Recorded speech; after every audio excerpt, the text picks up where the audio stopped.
What's going on, y'all? Today we're here with Cowboy Charcoal, and I'm breaking down the different ways I use lump charcoal, charcoal briquettes, as well as pellets. Let's get into it.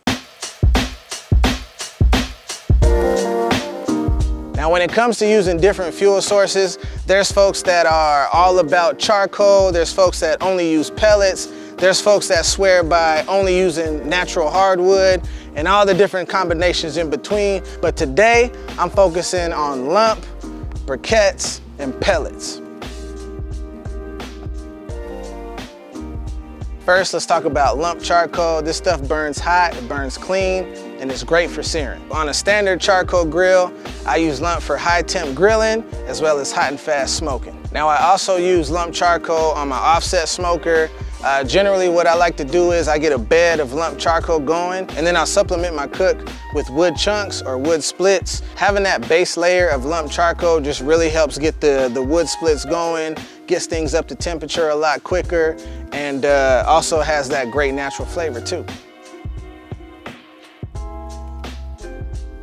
All right, now when it comes to charcoal briquettes, these are gonna give you that long-lasting, even cooking temperature while still giving you that authentic smoky flavor. You can grill and sear with them, you can smoke with them, just really versatile. Typically with charcoal briquettes, you'll see me use that on my standard charcoal grills as well as smaller smokers too. And because Cowboy briquettes burn very evenly, I find these to be the easiest to work with, especially when you want to dial in consistent temperatures. I've loaded up some of my smokers with these and they have ran well over 10 hours at 250 degrees, so definitely tried and true.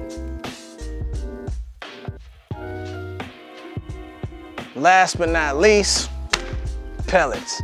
Now, pellets, of course, are designed for pellet grills and smokers. These ones specifically are made with hickory wood as well as charcoal. The flavor profile on these pellets are just way more bolder than your typical pellets you go find at the grocery store. I've done whole briskets with these, whole pork shoulders with these, and they still came out with that awesome smoke ring, that awesome smoky flavor that everybody enjoys. So if you haven't tried them before, don't knock them until you do. Guys, listen, the whole goal of barbecue is to produce flavorful food that we all can enjoy. When you go with a high quality brand like Cowboy Charcoal, it doesn't matter any of these you choose, the food's gonna taste great because they all natural. Their stuff doesn't have all these fillers and binders in them, ultimately giving you that nice, natural hardwood flavor. I hope this info helps. Be sure to follow myself as well as Cowboy Charcoal on all our social channels. And until next time, adios.